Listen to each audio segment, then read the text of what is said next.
Bonjour à tous, je m'appelle Romain Paillard, je suis un des cofondateurs du Wagon. Alors le Wagon, très rapidement, qu'est-ce que c'est? C'est ce qu'on appelle des bootcamps, c'est-à-dire des camps d'entraînement intensifs de plusieurs semaines pour devenir développeur ou pour devenir data scientist ou tous ces métiers un peu nouveaux. Alors quand on m'a proposé de venir parler à Bang, j'ai eu deux réactions. La première, j'ai flippé. Je me suis dit mais ça a l'air terrible cette expérience. La deuxième, c'est est-ce que je suis vraiment légitime pour aller parler à Bang? Et donc j'ai fait quelque chose en fait qu'on fait assez rarement quand on est entrepreneur. J'ai regardé derrière moi. J'ai regardé ce qui s'était passé en fait ces 7 dernières années parce qu'en fait on avance beaucoup quand on est entrepreneur, a fortiori quand on s'appelle le Wagon. Enfin c'est l'allégorie toute trouvée, mais et en fait on regarde assez peu en arrière. Et quand j'ai regardé en arrière, j'ai réalisé que en fait cette conquête de marché, cette conquête de territoire, eh ben, elle avait été au rendez-vous. Alors évidemment on peut toujours faire mieux, mais elle avait été au rendez-vous. Et pourtant c'était pas gagné du tout. Je vous donne quelques exemples. Quand on a commencé le Wagon en 2014, on était 2 associés, un avocat pénaliste et un trader chez HSBC. Autant vous dire qu'on n'y connaissait rien à l'entrepreneuriat, on n'y connaissait rien à l'éducation, on ne savait pas ce que c'était qu'une école. Donc ça, c'était pas gagné. On était dans un monde où le code, la programmation, etc., c'était des sujets qui n'étaient pas vraiment d'actualité.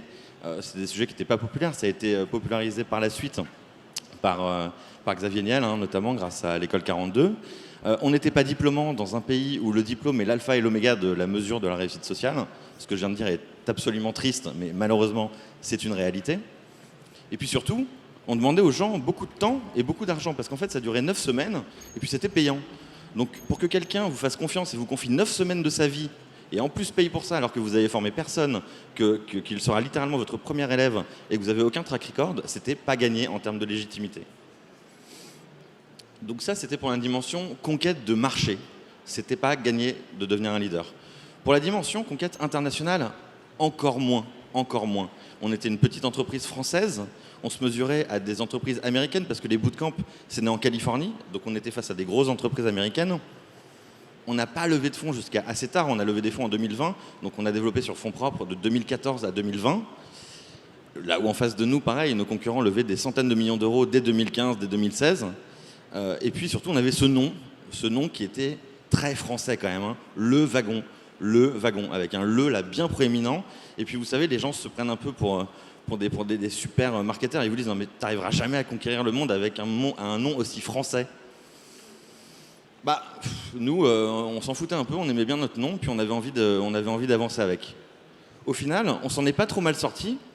Alors, je suis pas en train de faire une espèce de fierté, etc. comme ça se met, mais on s'en est pas trop mal sorti. On a commencé avec 14 élèves en janvier 2014 et aujourd'hui on a formé plus de 12 000 personnes. Donc on est aujourd'hui le leader du marché des bootcamps. Sur le plan international, on s'en est pas trop mal sorti non plus. On a commencé en janvier 2014 à Paris et aujourd'hui on a 42 campus à travers le monde, en Amérique latine, en Europe, au Canada, en Asie. Donc on est devenu plutôt gros. Évidemment, on peut toujours être plus gros, c'est notre objectif, mais on est devenu plutôt gros. Et quand je regarde cette conquête, qui est une petite conquête évidemment à une petite échelle, mais c'est ma conquête personnelle, c'est la conquête de mon entreprise, ce qui m'intéresse en fait, c'est plus le chemin, c'est plus comment on est arrivé là.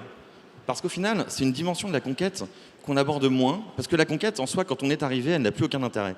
Quand on a conquis, quand on est sur le territoire, ça n'a plus aucun intérêt. C'est presque déceptif en fait. Ce qui est intéressant, c'est le chemin. Ce chemin, c'est ce que j'appelle l'engagement. L'engagement, c'est cette dimension de la conquête qui est fondamentale. Pourquoi elle est fondamentale? Parce qu'elle porte en elle 2 choses. Premièrement, l'engagement, il est collectif. Il n'y a pas de succès entrepreneurial, il n'y a pas d'aventure entrepreneuriale tout seul. Ça n'existe pas. La seule entreprise solo que vous pouvez mener, c'est éventuellement quelques conquêtes amoureuses, mais sur le plan entrepreneurial, ça se fait en équipe. Et il faut savoir s'engager en tant qu'entrepreneur, et cet engagement, il faut qu'il réussisse à fédérer des gens autour de vous, sinon vous n'y arriverez pas. Ça, c'est la première dimension de l'engagement que je trouve hyper intéressante. La deuxième dimension de l'engagement que je trouve hyper intéressante, et alors là, je vais faire une déclaration d'amour qui va vraiment contre la doxa du moment, c'est-à-dire contre la doxa du tout remote, du tout téléprésentiel. La deuxième dimension de l'engagement que j'aime, c'est que l'engagement, c'est physique. L'engagement, c'est en présence. Et ça, c'est hyper important aussi, parce que pour moi, il n'y a pas de conquête entrepreneuriale, il n'y a pas de victoire entrepreneuriale sans un engagement physique, sans un engagement en présence. Moi, je m'amuse parfois, j'imagine Napoléon partir conquérir l'Europe, là, comme ça, avec ses troupes, et puis lui, il dit à ses troupes, bah, moi, je reste à Paris, les gars, j'ai du boulot, mais je suis joignable sur Zoom H24. Non, ça fonctionne pas, ça marche pas. Non, Jeff Bezos, il reste pas dans sa chambre toute la journée à diriger un empire, même si c'est un empire qui est numérique. Il faut aller au contact, il faut s'engager en présence. Ça, c'est hyper important. Ça, c'est les deux dimensions que je trouve importantes dans l'engagement. Et d'ailleurs, les bootcamps, littéralement, c'est des camps d'entraînement. Hein. Donc, c'est des camps, vous savez, où les gens marchent, rampent sous les fils de fer, etc., les barbelés. Donc, c'est une notion qui est un peu dans notre ADN, cet engagement.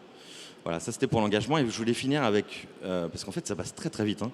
Je voulais finir avec une notion qui est aussi très importante. Là, le thème, c'est conquérir pour grandir. Donc, évidemment, on parle de conquête intérieure. Je vais parler de mon expérience personnelle. Pour moi, la conquête intérieure, je la définis comme un cheminement, comme ce cheminement qui nous amène tous, jour après jour, à devenir meilleurs. Et en fait, ce cheminement, il s'améliore, chemin faisant, grâce aux obstacles, aux problèmes qu'on rencontre. Et là, en fait, on a une chance inouïe quand on est entrepreneur. Cette chance, c'est qu'on n'a que des problèmes. C'est-à-dire, notre métier, c'est d'avoir des problèmes. Idéalement d'apporter des bonnes solutions à ces problèmes, mais la fiche de poste la plus minimaliste que vous puissiez imaginer pour un entrepreneur, c'est avoir des problèmes. Et moi, j'adore avoir des problèmes. Parce qu'en fait, à chaque fois que j'ai des problèmes, il faut que je trouve des solutions. Et en fait, à chaque fois que je trouve des solutions, bah, je progresse, j'évolue, j'apprends. Et cette conquête intérieure, en fait, je l'amène du coup au quotidien. Et c'est une immense chance qu'on a en tant qu'entrepreneur. J'ai une deuxième chance, moi, quand on parle de conquête intérieure, qui est que j'ai lancé une entreprise dans l'éducation. Et en fait, dans l'éducation, on vend aux gens les instruments, les outils pour cette conquête intérieure. Pour qu'ils puissent avancer eux-mêmes, pour qu'ils puissent choisir leur chemin, changer de voie, se reconvertir, etc. Donc que ce soit nos élèves classiques, entre guillemets, dans les bootcamps B2C, que ce soit les collaborateurs qu'on forme dans les grands groupes, en fait, on leur apporte deux choses. Sur la forme, on leur apporte des bootcamps qui sont très exigeants, donc qui leur demandent beaucoup d'énergie et beaucoup de remise en question au quotidien.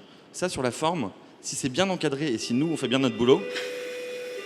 Mon choix de musique, c'est un train, donc c'est un peu fort, je suis désolé, c'est de l'électro. Si on fait bien notre boulot, ces efforts, en fait, s'ils sont encadrés, ça amène de la confiance. Et cette confiance, elle est fondamentale. Les sujets qu'on aborde, la data science, le DevOps, le développement web, etc., c'est des sujets qui, aujourd'hui, recrutent. Donc en plus d'apporter de la confiance, on apporte aux gens du sens, on leur permet de savoir qu'ils vont trouver un boulot derrière. Et donc ça, pour moi, c'est une immense fierté. Et j'espère qu'on continuera à former de plus en plus de gens pour qu'ils puissent avancer dans leur propre conquête intérieure. Voilà, merci beaucoup.